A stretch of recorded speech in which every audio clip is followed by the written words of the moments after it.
Sejam bem-vindos ao último episódio do Versos de Lisboa. Hoje, através dos meus escritos poéticos em formato de diário, vamos passear pela cidade, através do terremoto de 1755, descobrir de que forma esta catástrofe influenciou a literatura portuguesa e mundial e ouvir curiosidades de como este acontecimento reconstruiu a capital. 7 de outubro de 2025, 8h07, Casa dos Bicos. Para aproveitar da melhor forma o nosso último passeio, cheguei bem cedo à Casa dos Bicos, onde o Tejo se vem encostar, cansado, depois de tanto refletir ao sol.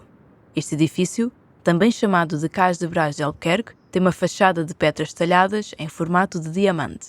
Foi construída em 1523, com ordem de Dom Brás de Albuquerque.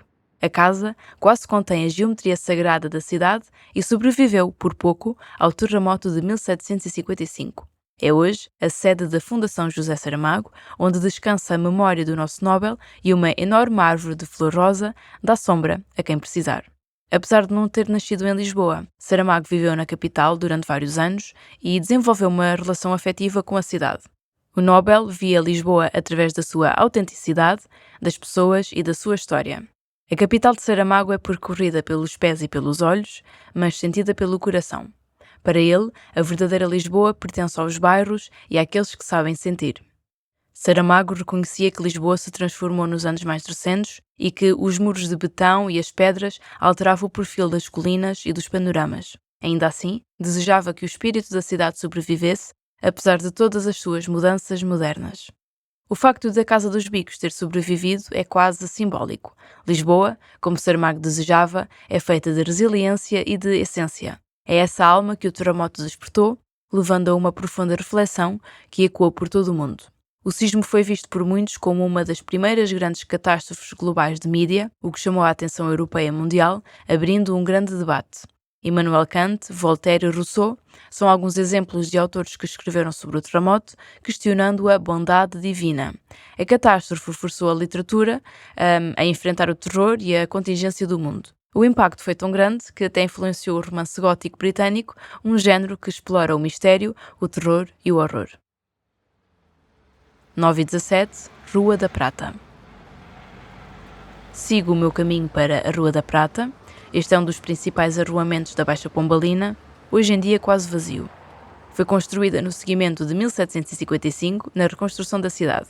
Numa fase inicial, o seu nome era Rua Bela da Rainha. Durante o planeamento da distribuição dos ofícios pelas ruas da Baixa, esta rua foi atribuída aos ourivos da prata.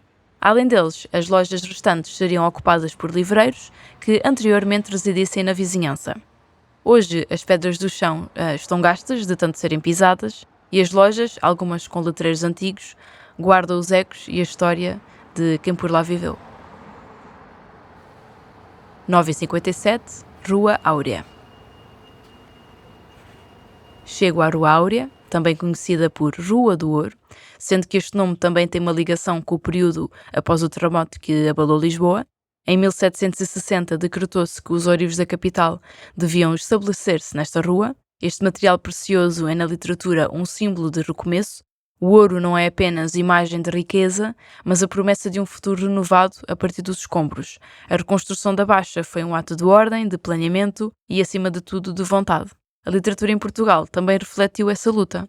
Temos o exemplo de Basílio da Gama, que publicou o poema épico O Uruguai, de 1769, no qual apresenta Lisboa como o símbolo de renascimento após o terremoto. O caos deu lugar à Ordem Pombalina e essa esperança de reerguer a cidade a partir do nada infundiu-se na nossa poesia. Acordar da cidade de Lisboa, mais tarde do que as outras. Acordar da Rua do Ouro, acordar do rocio às portas dos cafés, acordar.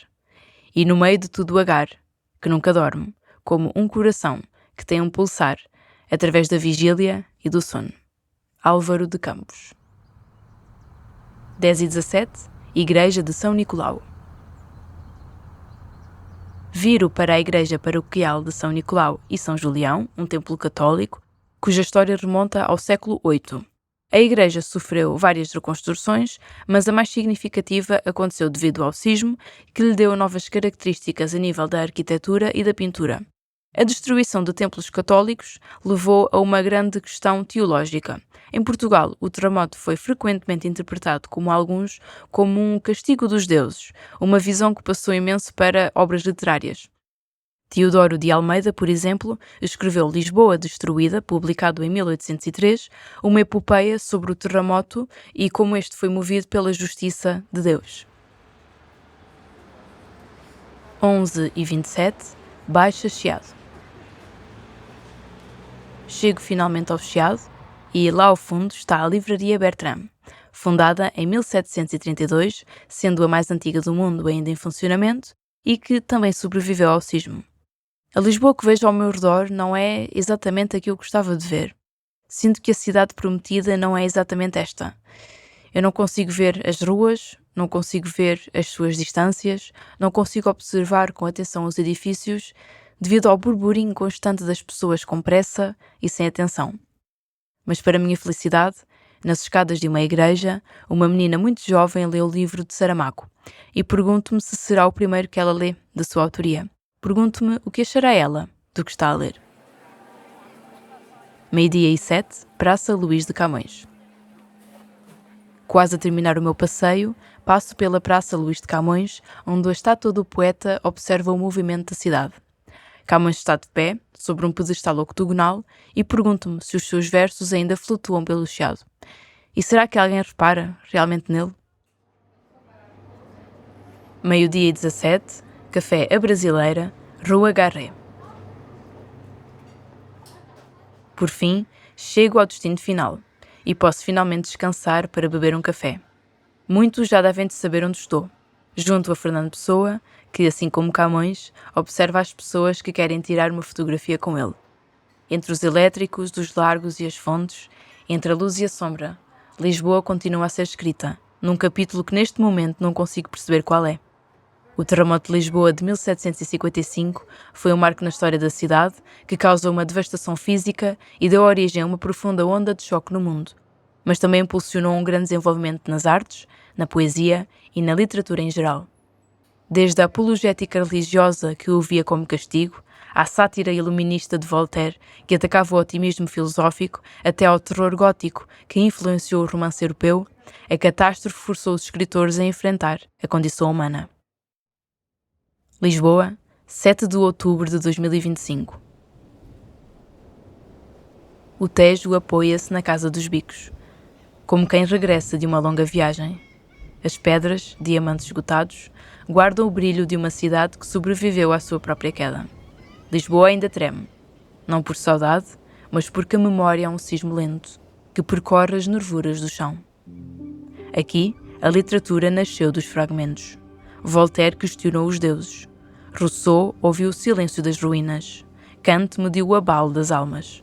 E em Portugal, os poetas aprenderam que o terror também escreve. As ruas da prata e do ouro, costuradas pelo tempo, ainda respiram o vapor da reconstrução. Os ourivos da fé e da palavra moldaram o brilho do recomeço, e o ouro passou a ser metáfora da esperança que não desiste. A cidade ergueu-se, geométrica, ordenada, como se a razão pudesse controlar o medo. Mas nas igrejas reconstruídas, a fé continuou a lutar com o fogo. Era Deus, ou o acaso, quem abanava as colunas. No chiado, a pressa apaga os contornos, mas há uma menina sentada nas escadas, a ler Saramago, e o mundo, por um instante, volta a ter sentido. Talvez o espírito da cidade esteja ali, naquele olhar que descobre Lisboa pela primeira vez, como quem lê um milagre que sobreviveu à tradução do tempo. Camões observa em pedra o correr dos vultos. Pessoa, estático, ouve as conversas que se cruzam entre cafés e fotografias. Ambos sabem. Lisboa nunca acaba, apenas altera o seu capítulo. Sob os pés repousa a ruína, acima o sonho do futuro. Entre ambos, a poesia, esse tremor antigo que ainda escreve a cidade. E chega então ao fim o último episódio do Versos de Lisboa. Quero agradecer a quem esteve desse lado e a quem nos ouviu e enviou mensagens. Espero que voltemos um dia, quem sabe para mais episódios, quem sabe para mais projetos. Obrigada por terem lido esta Lisboa comigo. Eu sou a Ana Cláudia Santos, agradeço por me terem ouvido.